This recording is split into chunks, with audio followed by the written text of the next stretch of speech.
Hey everyone, in this video, we're going to break down the blood flow of the heart and hopefully help you to clarify a couple of things. So let's just go ahead and get started. Um, let's go ahead and start where the blood is going to first enter the heart. So this is going to be from your veins carrying deoxygenated blood into the heart. So it's going to come through your vena cava or the superior and inferior vena cava. Um, it is then going to come into your right atrium, which is right here. That blood is then going to go through what's called your right atrioventricular valve or your tricuspid valve, meaning that they have three cusps right here. And it's going to come into your right ventricle. From the right ventricle, the blood is going to get pushed. Again, it's still deoxygenated. It's going to get pushed through your pulmonary semilunar valve, and it's going to come up into your pulmonary trunk right here.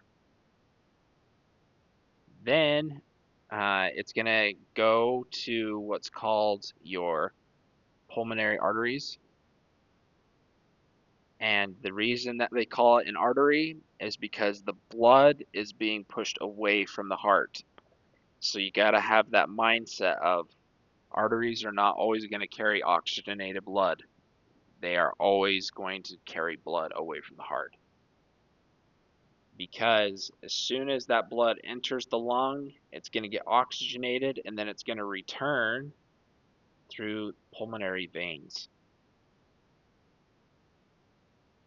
After pulmonary veins coming from both sides, you'll see coming through there, it's all going to enter into this uh, left atrium. From the left atrium, you're going to go through the mitral valve or through your bicuspid valve or your left atrioventricular valve, whatever you want to call it. That's all the names for it. Then it's going to enter into this left ventricle. From the left ventricle, you're going to go through the aortic semilunar valve, through the ascending aorta to the aortic arch, and then down into your descending aorta. And then uh, here's that descending aorta. Another name as the blood gets dispersed is you can put systemic circulation is what it's called.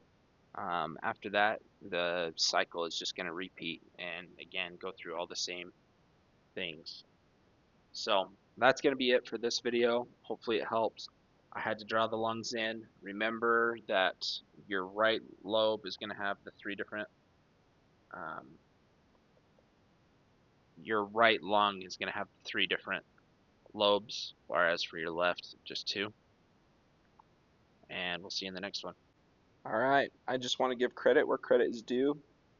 These are the books and the resources I used for the videos. So first we have Essentials of Human Anatomy by Dr. Kurt Walker. We then have Essential Clinical Anatomy by Keith L. Moore and M.R. Auger and Arthur F. Daly. I also used Structure and Function of the Human Body by Mark Nilsson and Jamie Garbett.